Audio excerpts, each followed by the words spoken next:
Halo, assalamualaikum warahmatullahi wabarakatuh. Salam sejahtera untuk kita semua. Selamat datang di channel Meselesta. Kali ini saya akan membahas fitur-fitur apa aja yang ada di MyPBF ya. Oke, yang pertama ketika Anda membeli software MyPBF ini, menu-menunya akan seperti ini. Yang pertama adalah accounting.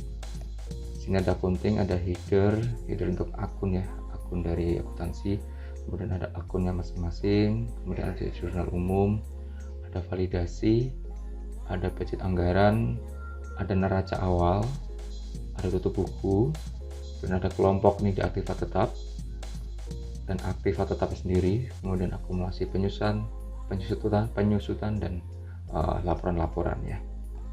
Sini laporan-laporannya ada semua. Oke, kita lanjut ke bagian keuangan. Di keuangan di sini ada bank ya, menu bank ini, kemudian ada nama bank, ada kartu debit atau kartu kredit ya. Tapi kalau untuk di PPF jarang sekali digunakan ini kartu ini. Kemudian kita beralih ke pendapatan, itu ada pendapatan tunai, pendapatan transfer, cek dan giro, kemudian ada terima cek dan giro, kemudian untuk pencairan dari cek dan giro. Oke, kita lanjut ke pengeluaran.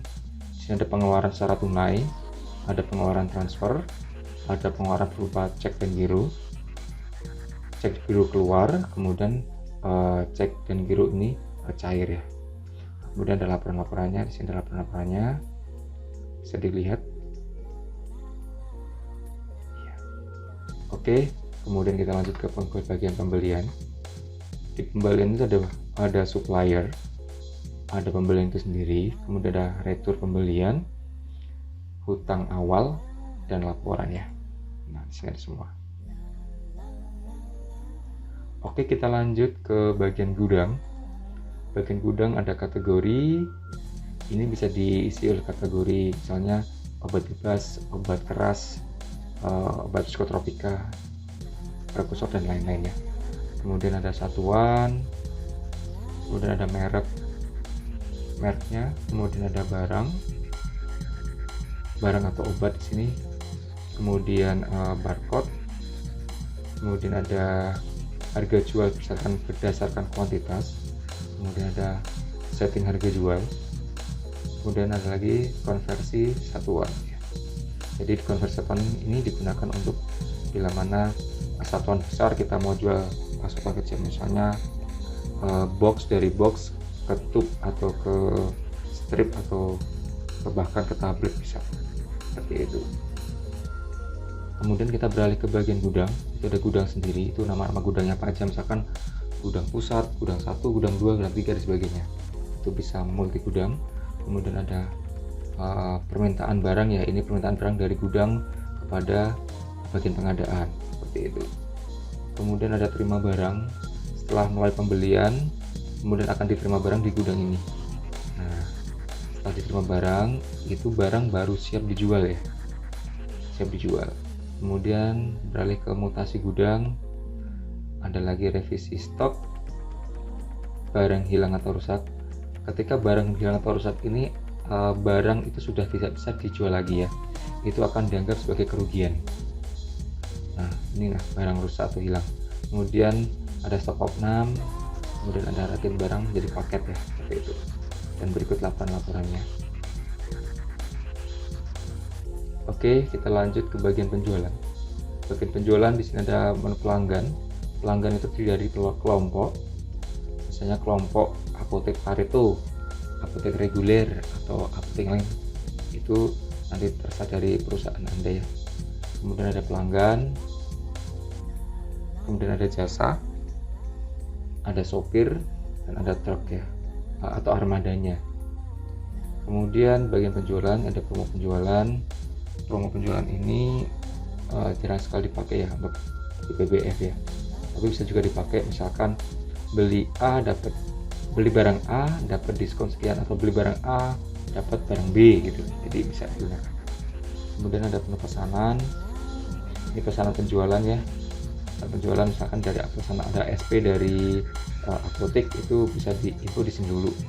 Kemudian nanti di penjualan kemudian ada rektur penjualan, ada surat jalan ini untuk para driver ya, untuk mengantarkan pakai surat jalan, kemudian daftar harga untuk tagihan dan hutang awal ya. Kemudian laporan-laporannya dari sini komplit sekali.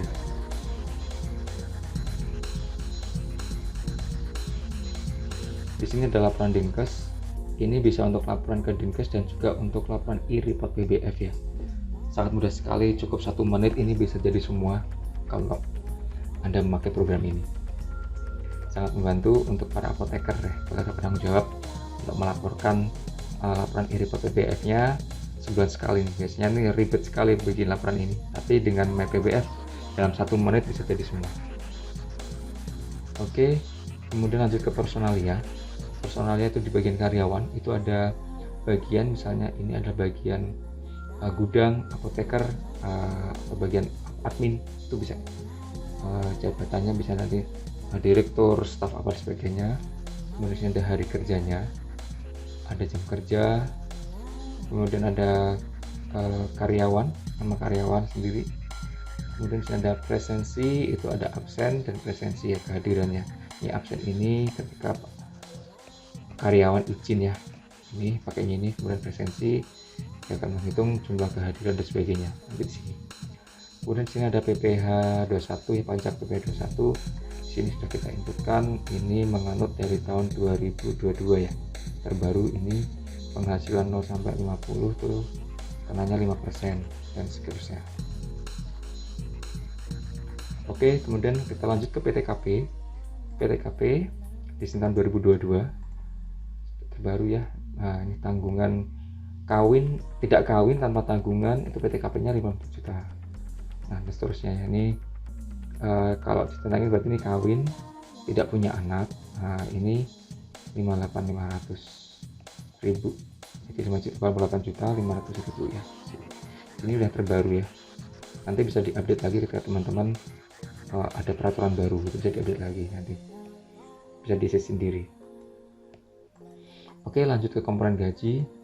Nah, di sini ada komponen gaji untuk karyawan ya. Misalnya nih bolos dia minus 50.000 per harinya. Gaji pokoknya misalkan 3 juta. Nah, ini bisa di setting dan bisa diedit masing-masing atau bisa ditambahkan lagi. Tunjangan jabatan 30% gitu ya. Ini kalau ada ada angka 1 ini berarti dia pakai persentase. Ini persentase. Uang makan ini harusnya nggak pakai sama saya, ini salah, ini harusnya kita nggak persentase. Nah ini uang makan per harinya ya. Oke, kita lanjut. Tadi ada komponen gaji, kita setting gaji, nanti tinggal tambahkan gaji per orangnya, misalnya siapa namanya, nanti komponennya dari apa aja ini di sini. Oke, kemudian lanjut lagi untuk posting gaji ya. Nanti ketika membuat gaji tinggal ditambahkan, ini aja diatur di sana, tambahkan nanti tiap karyawannya nanti akan muncul semua, bisa diedit juga di sini, bisa diedit. Terus nanti akan dicetak, akan muncul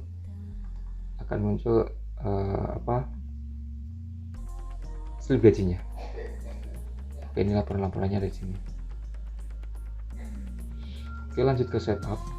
Setup ini ada menyeting awal yang dari agama, pendidikan, kota, provinsi. Ini kunci transaksi, misalkan mau dikunci tahun ini bisa dikunci nih, tidak bisa dibuka oleh staff atau karyawan yang lain, yang bisa buka hanya admin, bisa di sini. Oke, kemudian ini manajemen usernya bisa ditambahkan, misalnya namanya siapa, hak aksesnya apa aja, itu bisa diatur di sini. Kemudian ada option ini kita bisa setting ya. Mungkin ini kalau ini jangan dirubah-rubah karena udah di setting nanti. Tapi kalau yang tahu tentang akuntansi silahkan bisa dirubah-rubah di sini. Oke, tapi ini berhubungan dengan accounting ya, nanti bisa diedit sesuaikan dengan accounting. Kemudian penjualan ini kodenya bisa diedit nih juga nih. Misalnya jadi apa, misalnya nama perusahaannya, nanti akan di faktur akan muncul misalkan PT Swasta Indo Teknologi pakai CIT, misalkan CIT. Nah, ini edit aja nih di sininya sebelum tanda titik ini. Nah, kan ini JL titik ini ya. Nah, ini JL nya diganti CIT misalkan seperti itu. Oke, di sini. Nah, ini di sini ada menu baru yaitu menu expired date ya, expired date tanggal SIPA ini.